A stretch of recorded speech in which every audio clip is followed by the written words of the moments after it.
जिसमें आज हम बात करने जा रहे हैं धार में मंदिर भोजशाला सियासत की पाठशाला। पूरा गेस्ट पैनल हमें ज्वाइन करेगा, लेकिन उससे पहले वक्त आज के पॉलिटिकल पंच का है।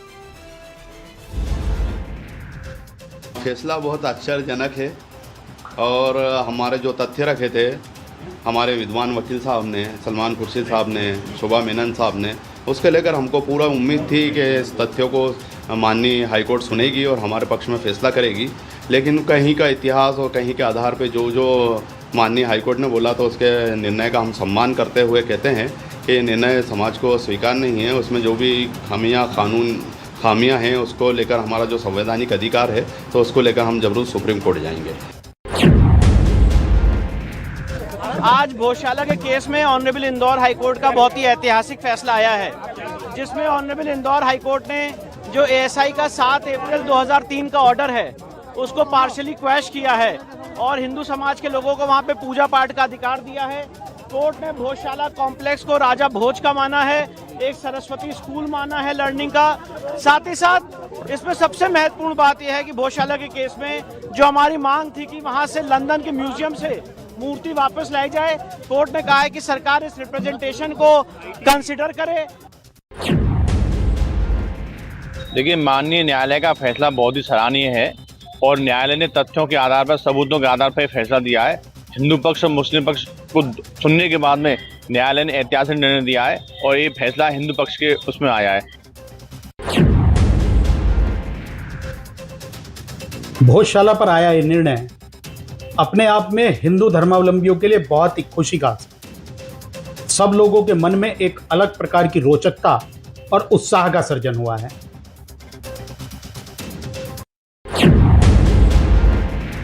दुनिया के अंदर बड़े बड़े देशों में डीजल, पेट्रोल, एलपीजी के दाम कई गुना बढ़ गए हैं। भारत ने अब तक नियंत्रित करके रखा, लेकिन हमें विपक्ष के नकारात्मक राजनीति और नकारात्मक नैरेटिव का शिकार नहीं होना है। अगर देश हित में कोई निर्णय लिया जाता है तो हमें प्रधानमंत्री मोदी जी के साथ खड़ा होना होगा। दरो दीवार से तहखाने तक मंदिर के सबूतों पर मुहर लगाते हुए मध्य प्रदेश हाईकोर्ट ने धार की ऐतिहासिक भोजशाला को पूर्ण रूप से मंदिर घोषित कर दिया और वहां नमाज पर पूरी तरह से रोक लगा दी। अदालत का यह फैसला कई मायनों में देश के दूसरे बड़े धार्मिक विवादों को प्रभावित करने वाला है, क्योंकि अब सवाल उठ रहे हैं, क्या धार की इस हवा से काशी, मथुरा और संभल की फिजा भी बदलेगी? एएसआई के वैज्ञानिक सर्वे रिपोर्ट के आधार पर इस फैसले ने जहां एक ओर सनातन पक्ष के दावों को मजबूती दी, वहीं दूसरी ओर सुप्रीम कोर्ट में चुनौती देने की तैयारी के बीच यह बहस तेज हो गई कि क्या धार की भोजशाला है आने वाले दिनों में देश की सियासत की नई पाठशाला बनने जा रही है। इसी पर आज की महाबहस गेस्ट पैनल हमें ज्वाइन कर रहा है और हमारे साथ हैं राम कुमार पाल जी, हैं राजनीतिक विश्लेषक, और थोड़ी देर में समाजवादी पार्टी के प्रवक्ता हमारे बीच में होंगे, धर्मगुरु हमारे साथ होंगे, मुस्लिम स्कॉलर हमारे साथ होंगे और विनीत जिंदल जी हमें ज्वाइन कर चुके हैं, एडवोकेट। आप दोनों का बहुत बहुत स्वागत है पैनल पर। बहस की शुरुआत करें उससे पहले महाबहस के सवालों पर नजर डाल लेते हैं।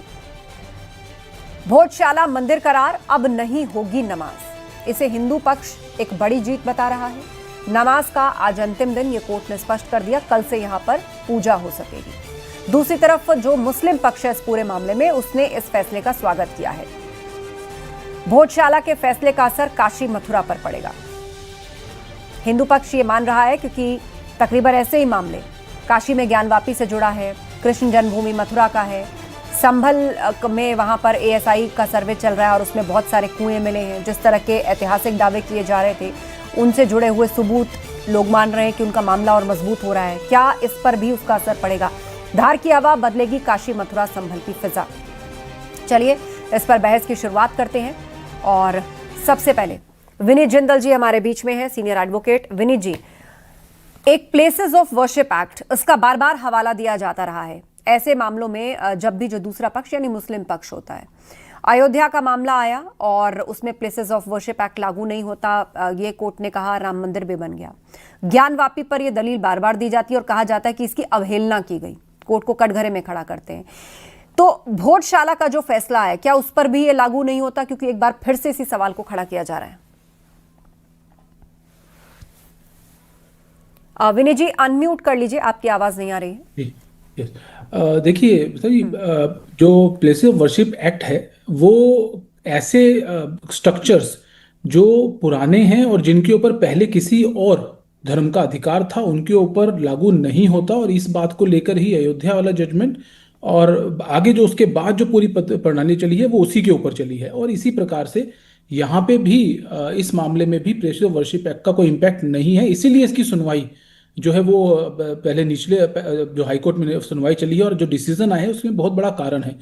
और प्लेसेस ऑफ वर्शिप एक्ट को लेकर एक डिफेंस हमेशा से जो मुस्लिम पक्ष है वो रखता रहा है इस तरीके का कि जितने भी स्ट्रक्चर जो उनके कब्जे में हैं उन स्ट्रक्चर्स के ऊपर प्लेसेस ऑफ वर्शिप एक्ट का एक उनको शेड लेके कि भाई इनको हमसे ना छीना जाए, वो कहीं ना कहीं कोशिश की जाती रही है और इसके ऊपर बहुत डिबेट भी रही है। और मेरा मानना तो यह है कानूनी जानकार के रूप में कि देखिए अगर किसी जमीन, क्योंकि कोर्ट ने आपको याद होगा अयोध्या के मामले में भी कहा था कि जो मामले हैं यहाँ पे रिलीजियस मैटर नहीं होता, जो मामला अगर जमीन का है तो वो जमीन के मामले की तरह देखा जाता है। और इसी तरीके से यहाँ पे भी वही हुआ। देखिए जिस व्यक्ति की या जिस धर्म की वो जमीन शुरू से रही हो और उसके ऊपर कोई और व्यक्ति अगर कब्जा कर ले या कोई और धर्म कब्जा कर ले तो उसको वहां से हटाने का अधिकार, कानूनी अधिकार है उसको हटाने का जिसके पास पहले जमीन रही हो। इसी प्रकार से मुझे लगता है कि जितने भी जो मामले अब हैं या आगे, चाहे वो मथुरा की बात करें चाहे वो काशी की बात करें, ये सब मामले उसी पूरे मैं कहूँगा लाइन के ऊपर चलेंगे। और अयोध्या का जो मामला था उसने बिल्कुल साफ कर दिया कि ऐसी जगह जहाँ पे किसी भी धर्म ने कब्जा किया हो, स्पेशली जो इस्लामिक आक्रांता हमारे देश में आए उस समय पे जो कुछ हुआ, 1000 साल पुराना ये पूरा मामला है भोजशाला का, और उसके लगातार ये सब चीज़ें चलती रही हैं, बहुत डिस्प्यूटेड मामला रहा। और आज जो हाईकोर्ट का जजमेंट आया है वो जजमेंट सिर्फ एक चीज़ पे नहीं आया, वो चीज़ ऐसा नहीं है कि सिर्फ रिलीजियस स्टेनिटी देख के उसको दे दिया गया हो। इसमें साइंटिफिक और ऐतिहासिक जो तथ्य थे उनको देखने के बाद, पूरा एविडेंसेस देखने के बाद यहाँ पे वो डिसीजन है। बहुत मैं कहूँ बैलेंस जजमेंट है और बहुत अच्छा जजमेंट है। और एक खुशी की बात है कि जिन लोगों की, हिंदू धर्म के लोगों की जिनकी आस्था यहाँ पे थी, उनको ये जमीन आज उनकी वापस मिली है, वो मंदिर वो बिल्कुल वापस मिला है। ठीक है, साजिद रशीदी जी हमें ज्वाइन कर चुके हैं, मुस्लिम स्कॉलर। साजिद जी, जो मुस्लिम पक्ष है वो इस मामले का स्वागत कर रहा है, बस उसकी डिमांड इतनी है कि भाई सरकार से हम ये मांग करेंगे कि हमें मस्जिद बनाने के लिए जमीन वहीं दी जाए।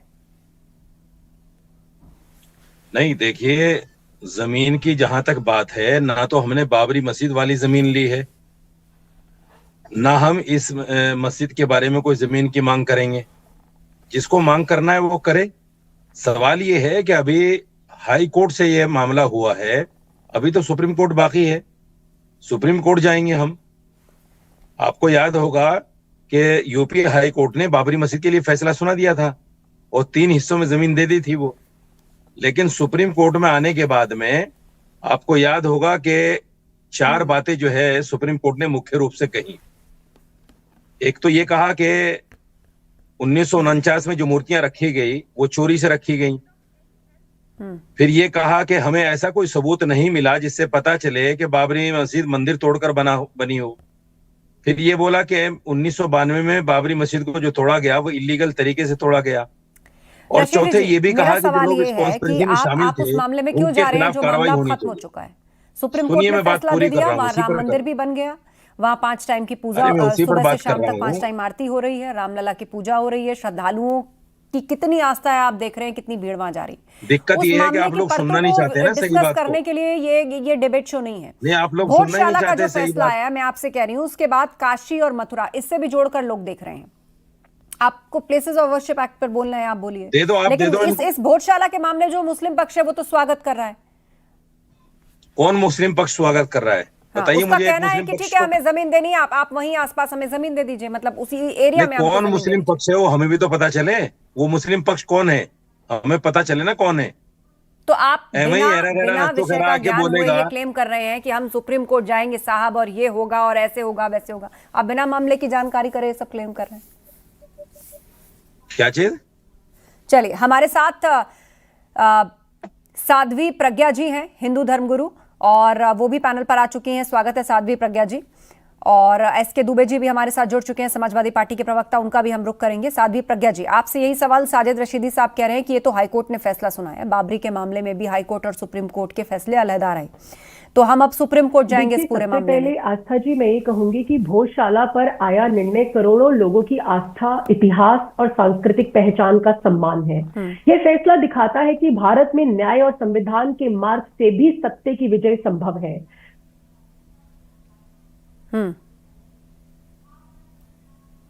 चलिए, सिग्नल चला गया लग रहा साध्वी जी का। ठीक है, मैं उनका रुख करूंगी, लेकिन एसके दुबे जी हमारे बीच में है, सपा प्रवक्ता। एसके दुबे जी, ये पूरा मामला भोजशाला से जुड़ा जो आया है, इस पर वर्डिक्ट दे दिया है हाई कोर्ट ने, और ये साफ साफ बोल दिया है कि सांस्कृतिक आधार पर उसको मंदिर माना कोर्ट ने। एएसआई के सर्वे जो प्रूफ थे, गवाह थे, सबके बाद उसको मंदिर माना गया।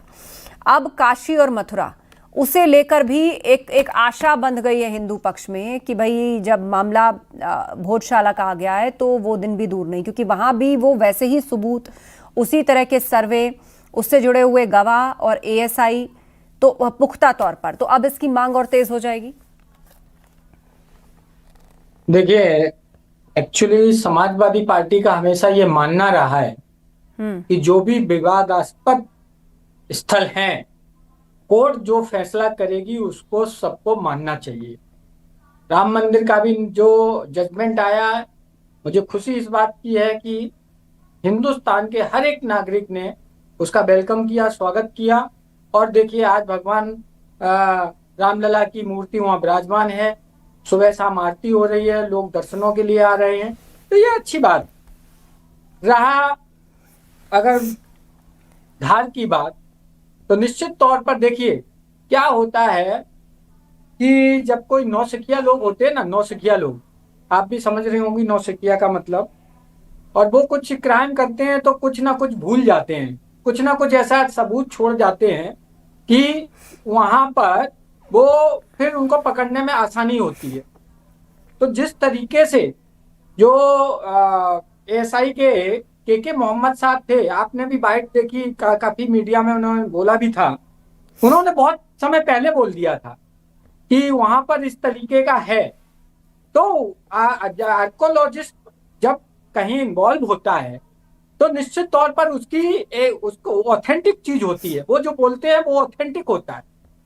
लेकिन होता क्या है इस देश में कि कुछ बीजेपी के ऐसे अप्रत्यक्ष रूप से एजेंट टाइप के होते हैं जो माहौल खराब करने में कोशिश करते हैं।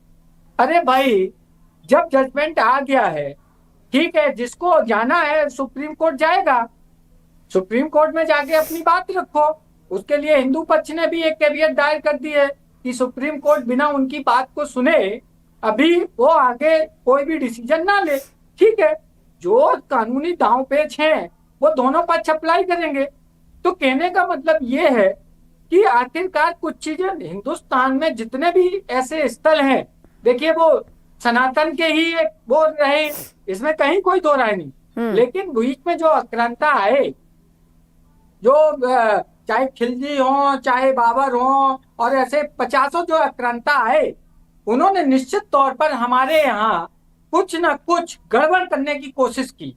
अब जो गड़बड़ करने की कोशिश की, और स्वतंत्रता के बाद में कांग्रेस को जो स्टेप लेना चाहिए था, उन सारे मसलों को हल करना चाहिए था, वो कांग्रेस ने। तो मतलब आप ये कह रहे हैं कि एक एक करके जो इस तरह के केस खुल रहे हैं वो सही है, उसमें कोई आपको आपत्ति नजर नहीं आती? क्योंकि बहुत सारे लोग प्लेसेस ऑफ वर्शिप एक्ट का हवाला देते हैं और सबसे ज्यादा इसी को कोट किया जाता है।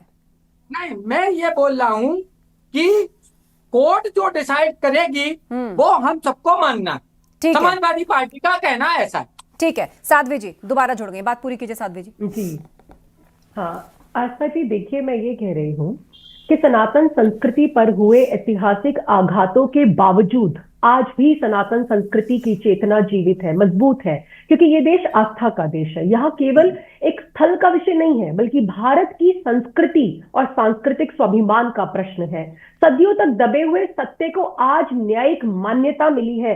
सत्यमेव जयते आज केवल नारा नहीं बल्कि प्रत्यक्ष रूप से सिद्ध हुआ है। इसलिए इनको ये समझना होगा कि हिंदू समाज जो है, हमने हमेशा लोकतांत्रिक और संवैधानिक तरीके से अपनी बात रखी है। लेकिन सुनिए एक मिनट प्लीज, आप मत बोलिए, आप बोले, हमने आपको रोका नहीं है। देखिए बात ऐसी है, जैसे यहाँ पर बैठ के ये लोग एक पार्टी को हमेशा दोष देते हैं, ठीक है। अब सपा के प्रवक्ता है, आप इनसे पूछिए क्या इनका शीर्ष नेतृत्व राम मंदिर जाकर के आया? टोपी पहनकर इफ्तार की पार्टी में चले जाते हैं, लेकिन राम मंदिर नहीं गए, क्योंकि तुष्टीकरण की राजनीति है, ध्रुवीकरण की राजनीति है। भगवान को तो आप इससे अलग रखिए ना, आप भगवान को भी बीच में लेकर के आते हैं, क्योंकि ये तो वो पार्टी है जिनके यहाँ पर जब रामचरितमानस की प्रतियों को फाड़ा जाता है तो उस व्यक्ति का प्रमोशन कर दिया जाता है। इनकी वो पार्टी है जब सनातन धर्म की चर्चा होती है और ये कहते हैं कि सनातन धर्म का उन्मूल विनाश किया जाए, तो उसमें ये लोग हिस्सा लेते हैं। एक भी आप मुझे दिखा दीजिए अगर उसका अभय दुबे कोई जी इनका जवाब दे statement रहे आया हैं, हो उसके बाद मैं उसके राजकुमार favor पाल में। जी का रुख करूंगी। अभय जी देखिए, मैंने अभी एक शब्द कहा था आपसे कि भारतीय जनता पार्टी के प्रत्यक्ष अप्रत्यक्ष एजेंट रहते हैं, उसमें ये मोहतरमा भी आ गई देखिए, दिस इज रॉन्ग। आपका जो चलो एक मिनट बात आस्क हिम टू अपोलोजाइज, इनको माफी। एजेंट क्या होता है? क्यों होते हैं?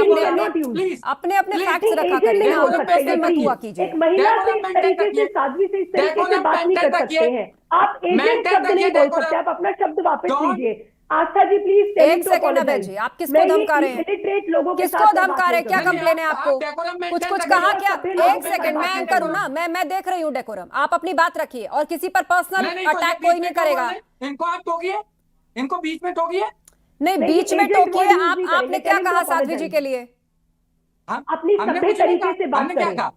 Uncultured and uncivilized people are there. ये क्या महिलाओं की इज्जत आप यहाँ पर किसी को अटैक देने नहीं आए, मर्यादा में आप रह के बदलते बात करिए। करनी चाहिए। और मुझे लगता थोड़ी है देर पहले अभय आप दुबे जी को इतनी यहाँ अच्छी पे बातें कर रहे थे कि भाई कोर्ट का फैसला सबको मानना ही होगा और Yes. शांति रहनी नहीं, चाहिए। तो आप हमने उठ ऐसी के कौन किसी सी के बात लिए इस की, तरह की मोहतरमा टैगलाइन को नहीं बुरा कह लग गया? सकते। बात रखिए आप अपनी। मोहतरमा को बुरा लगा, विचार ऐसा की क्या बात बोल दिया करते हमने? हैं।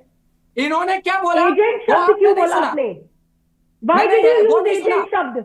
पढ़े लिखे नहीं है नहीं, आप, वो नहीं अनपढ़ सुना। होकर बैठते हैं यहाँ पर। असभ्य एक लोग हो आप सेकंड, लोग। देखिए, बीजेपी डिबेट की विषय से पार्टी नहीं है, भटकनी बीजेपी चाहिए। को मैं बढ़िया आप है। दोनों को मैं कहती हूँ, आप पर्सन दोनों नहीं हूँ। खामोश रहिए थोड़ी देर। बात समझ मैं में आई आपका लैंग्वेज। नाम लूंगी, उस वक्त आप बोलेंगे। शांत रहिए दुबे जी, आई साध्वी जी और दुबे जी, एसके दुबे जी और साध्वी जी दोनों शांत रहिए। रामकुमार पाल जी हमारे बीच में, राजनीतिक विश्लेषक। मेरा सवाल आपसे, रामकुमार पाल जी, आप देख रहे हैं कि टीवी डिबेट में ही इस मामले को लेकर किस तरीके से एकदम से स्वर बदल जाते हैं। शुरुआत इससे होती है कि जो कोर्ट का फैसला है हम सब मानेंगे, शांति रहनी चाहिए, कोई माहौल खराब करने की कोशिश ना करे। लेकिन कहीं ना कहीं बात जब राजनीतिक आती है तो आपको लगता है कि दो धड़े वाकई बंटते हैं। वो नहीं जो कोर्ट में मामला लड़ रहे हैं, वो पार्टियां जो चुनाव लड़ेंगी। का सवाल बहुत जायज, और आपने बार बार कहा कि इसमें राजनीतिक कोई पार्टी लड़ने नहीं गई थी। जो वहां की संस्था है वही लड़ रही थी, और वहां की मुस्लिम संस्था भी लड़ रही थी। और आपने कहा कि इसको मथुरा और इससे जोड़ा जाएगा, तो एक मुस्लिम समाज को अगर हम तो बहुत कुछ दे रहे हैं सब, ये तो दो राय नहीं है। बहुत सारे बोर्ड्स दे रहे, ये दे रहे, वो दे रहे, और उस लाखों करोड़ के बोर्ड्स है। तो अब एक अगर वो जगह मांग रहे हैं तो ये दे के नई मिसाल कायम कर लेनी चाहिए।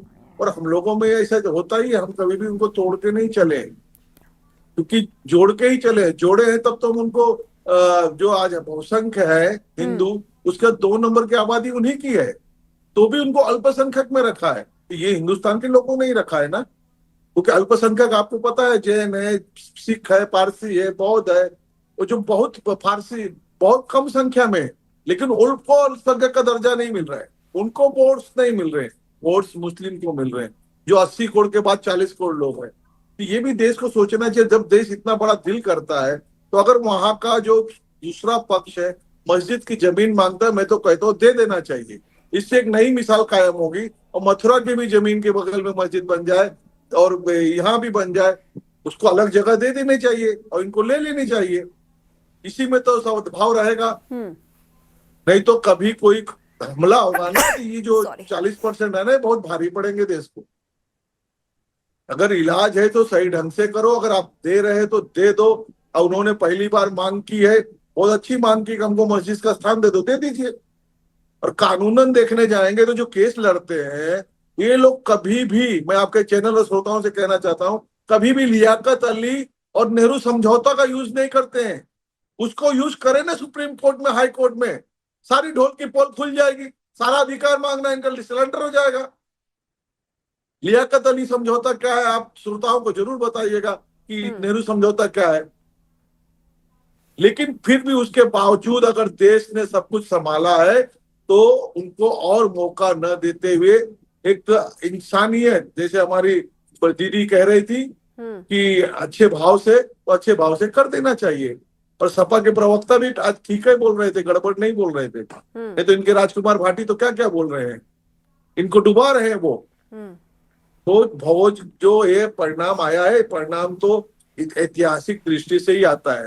मुगल काल गया, उसके बाद अंग्रेज काल आया ना, तो वो मुसलमान भी गुलाम थे और हम भी गुलाम थे। वो कोई आजाद थे क्या मुगल काल में?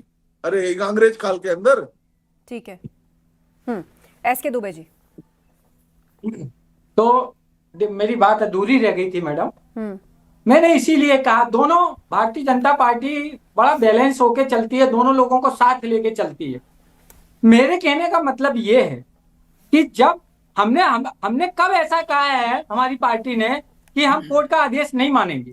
कोर्ट का आदेश जो आएगा, चाहे मथुरा के भी विवाद में हमने कहा है, हमने बनारस के भी विवाद में हमने कहा है कि हम हमेशा कोर्ट के आदेश का पालन करेंगे। और मैं ही नहीं, ठीक है, सबको पालन करना चाहिए, चाहे वो हिंदू हो, मुस्लिम हो, हर देश का हर नागरिक उसका स्वागत करेगा भाई। लेकिन कुछ तत्व ऐसे हैं, भारतीय जनता पार्टी हमेशा चाहती है, और उनके जो गुप्त, अब और अच्छी भाषा में मैं बोल दूं, थोड़ा शायद बुरा लगा है, हम थोड़ी और अच्छी भाषा कर देते हैं। अप्रत्यक्ष रूप के प्रवक्ता जो हैं, किसकी बात कर रहे हैं? हिंदू समाज में भी हैं और उनके मुस्लिम समाज में भी हैं। ये हमेशा भड़काने का काम करते हैं वोट बैंक की राजनीति के लिए। चलिए, इस बीच रशीदी जी जुड़ गए हैं, बीच में डिस्कनेक्ट हो गए थे। रशीदी जी, अपनी बात पूरी कीजिए। बात जब करने की होती है, जब तो आप पूरी नहीं करने देते, आप चले जाते हैं डिस्कनेक्ट हो गए। रशीदी जी, आपको ढूंढा जा रहा था इतनी देर से, अब आप आए स्क्रीन पर। चलिए देखिए, अभी कोर्ट का जो फैसला आया है हाई कोर्ट का, इस पर बहुत ज्यादा खुश होने की जरूरत नहीं है। अच्छा, अभी सुप्रीम कोर्ट बाकी है। मैंने फिर कहा, आपसे पहले भी कहा था कि हम सुप्रीम कोर्ट जाएंगे। नहीं, जो वहां पर पक्षकार हैं वो तो जमीन मांग रहे हैं, उन्होंने स्वागत किया है। आप कह रहे हैं हम सुप्रीम कोर्ट जाएंगे। नहीं, कोई जमीन नहीं मांग रहा है। आप ये गलत बात फैला रहे हैं। अच्छा। किसी पक्षकार ने जमीन नहीं मांगी। मुझे नाम बताइए किसने मांगी है, किसने मांगी है, नाम बताइए। आपने तो पूरी तरह खारिज ही कर दी है बात। आप कहीं भी खोल करके पढ़ लीजिए। अगर मुझे पता होता रशीदी जी एकदम से मुकरने वाले हैं तो मैं रख लेती यहाँ पे काफी सारे कागज वागज जहाँ एक पक्षकार का नाम वहां लड़ रहा है वो मांग रहा है। नहीं, अरे जब आप एक बात को टीवी पे कह रही हैं तो उसका सबूत तो होना चाहिए आपके पास। अरे सारे दिन सबूत चला है रशीदी जी। अब आप 8 बजे आके मुकर जाएंगे, मुझे पता होता तो मैं पुरानी फुटेज भी लेकर बैठती आपको प्रूव करने के लिए। बहरहाल शो के बाद मैं भेज दूंगी। आप डिस्कनेक्ट हुए थे, क्या मतलब है? खोल कर ही देख लेते, आपको डिबेट कर रहे हैं सारे दिन टीवी पे कह रहे हैं कि हाँ ये पक्षकार ने मांग ली है जमीन, तो उस पक्षकार का नाम भी होना चाहिए आपके पास। मतलब आप जो है अपनी ही आधे अधूरे ज्ञान पर लड़ेंगे डिबेट में और सुप्रीम कोर्ट भी जाएंगे। हाँ, हमारा ज्ञान आधा अधूरा है, आपका ज्ञान पूरा है। नहीं, कोई बात नहीं रशीदी जी। जितने और हिंदू पक्षकार हैं सबका ज्ञान पूरा है। सोए हुए को जगा सकते हैं। मुसलमान का ज्ञान आधा अधूरा है। जो जाग कर भी दिखावा कर रहा हो कि वो सो रहा है, उसको हम नहीं जगा सकते। ठीक है, मैं लौटूंगी आपके पास। अविनीत जिंदल जी हमारे बीच में हैं, आपको पता है ये विवाद चलिए, आपकी मेरी बहस नहीं है रशीदी जी, फैक्ट पर बात चल रही है, कोर्ट ने फैसला दे दिया है। विनीत जी, आप सबका विवाद है, आप सबका जो सहन है बीच में उसका विवाद है। कृष्ण जन्मभूमि है, ज्ञान वापी है और संभल भी अपनी जगह है। चुनाव भी आ रहा है उत्तर प्रदेश के अंदर, और आपको लग रहा है कि इस पर राजनीति भी जो है वो जबरदस्त तरीके से होगी। अब दो बातें हैं, एक तो राजनीति है और दूसरा ये कि मामले में पक्षकार कह रहा है कि हाँ जमीन दे दो, लेकिन बहुत सारे जो सो कॉल्ड इंटेलेक्चुअल्स है वो कह रहे नहीं हम तो कोर्ट जाएंगे। अब देखिए, ये तो जो पक्षकार है वही कोर्ट जा सकता है, उनका राइट है, वो जाएं। जो लड़ना चाहता है वो लड़े। लेकिन फिर बात वहीं आती है कि देखिए, अगर कोई जमीन किसी की है, अब जिस तरीके के एविडेंसेस सब लोग सामने आए, कोर्ट के समक्ष रखे गए, उसके बाद ये जजमेंट आया, अगर किसी की है तो उसको वापस मिलनी चाहिए। अगर हिंदू धर्म के लोगों की जमीन थी तो क्यों नहीं उनको वापस मिलनी, चाहे वो मथुरा की हो, चाहे वो काशी की हो, चाहे वो धार की, कहीं की भी हो, वो मिलनी चाहिए। उसके अंदर कोई क्वेश्चन मार्क या ऑब्जेक्शन मुझे लगता है किसी को होना नहीं चाहिए। लेकिन यहाँ ऐसे लोग हैं जिनको ऑब्जेक्शन है कि अगर जमीन हिंदू धर्म की उनको वापस मिलती है तो उनको ऑब्जेक्शन है। उसके बाद दूसरी बात देखिए, समझिए, देखिए अभी यहाँ पे रशीदी जी आपके चैनल पे कह रहे हैं कि किसने जमीन मांगी किसने नहीं मांगी। तो देखिए, ये सारा मामला जमीन मांगने का और नहीं मांगने का जो है वो पक्षकार का है, जो कोर्ट में केस लड़ रहा है। रशीदी जी तो केस लड़ नहीं रहे। अब ये जाएं और केस लड़े और पार्टी बने और फिर यहाँ पे आके बताएं कि क्या चाहते हैं वो। अब उनके कहने से कुछ होगा नहीं, रशीदी जी होगा सिर्फ उसके कहने से जो पिटिशनर है। पूछिए वो ऐसे कितने मामलों में पक्षकार हैं? मैं वही इसलिए मैंने बोला ना, देखिए आके कहना कुछ भी बोल के चले जाना बड़ा आसान है, लेकिन मामला वही है कि ये जो व्यक्ति वहां लड़ रहा है और अगर वो कोई बात बोलता है तो उसकी बात का वेटेज अलग है, क्योंकि वो कोर्ट के समक्ष है, वो अपनी बात कोर्ट के सामने रख रहा है। अब ऐसे मांगने के लिए तो बहुत सारी चीजें लोगों ने मांगी है। अब ऐसे तो देखिए ना, आप जब अयोध्या का मंदिर बना, अयोध्या में भी तो दी गई है ना जगह, बिल्कुल, और ली लोगों ने। कौन कहता है ये? क्या अभी वहां आप ये मुस्लिम कॉलर जो आपके सोकोल बैठे थे वो भी कह रहे थे कि नहीं किसने ली जमीन, किसने नहीं ली, सबने जमीन ली भाई। वहां पे जमीन ली है, उसका बकायदा क्या बनना था वहां पर, उसका एक मॉडल भी सामने आया था, उसका एक विजन भी सामने आया था कि वहां ऐसे ऐसे कैफे भी होगा, कैंटीन भी होगी, ये भी होगा, अस्पताल भी होगा। लेकिन अभी तक क्या है, इतने साल बीत गए, राम मंदिर तो बन गया, लेकिन वहां तो अभी तक जो कंकड़ घास पड़ी होगी वो पेड़ बन चुकी होगी। अब आस्था जी वही दिक्कत है ना, यहाँ पे हमारे यहाँ क्या है कि हर चीज का राजनीतिकरण करने की कोशिश की जाती है। अगर एक पक्ष को वहां जमीन दे दी गई तो वो बनाए वहां मस्जिद अपनी और अपनी नमाज करें, क्या दिक्कत है लोगों को? लेकिन नहीं, क्योंकि देखिए ये धर्मनिरपेक्षता का जो पूरा मामला चलता है ना, वो एक पक्ष चाहता है कि बस दूसरा पक्ष ही उसको पूरा करे, हिंदू ही उसको पूरा करे, पर मुस्लिम कट्टरपंथी जो हैं वो लगातार इस तरीके की बातें, मुझे लगता है तो कुल मिलाकर ये मामला आ जाता है कि एक तरफ तो कानूनी रूप से लड़ाई लड़ी जा रही है और दूसरी तरफ समाज में जो कट्टरपंथ की सोच है वो कहीं ना कहीं इस तरह के विवादों को सुलगाए रखना चाहती है, और जब इसमें मिल जाती है राजनीति तो कहीं ना कहीं जनता के जो जुड़े हुए मुद्दे हैं उनकी हवा निकल जाती है, और ये बहुत बड़ा दुर्भाग्य है। बहुत धन्यवाद आप सभी लोगों का पैनल पर आने के लिए। अदालत का यह फैसला कई मायनों में देश के दूसरे बड़े धार्मिक विवादों को प्रभावित करने वाला है, क्योंकि अब सवाल उठ रहे हैं कि क्या धार की इस हवा से काशी, मथुरा और संभल की फिजा भी बदलेगी।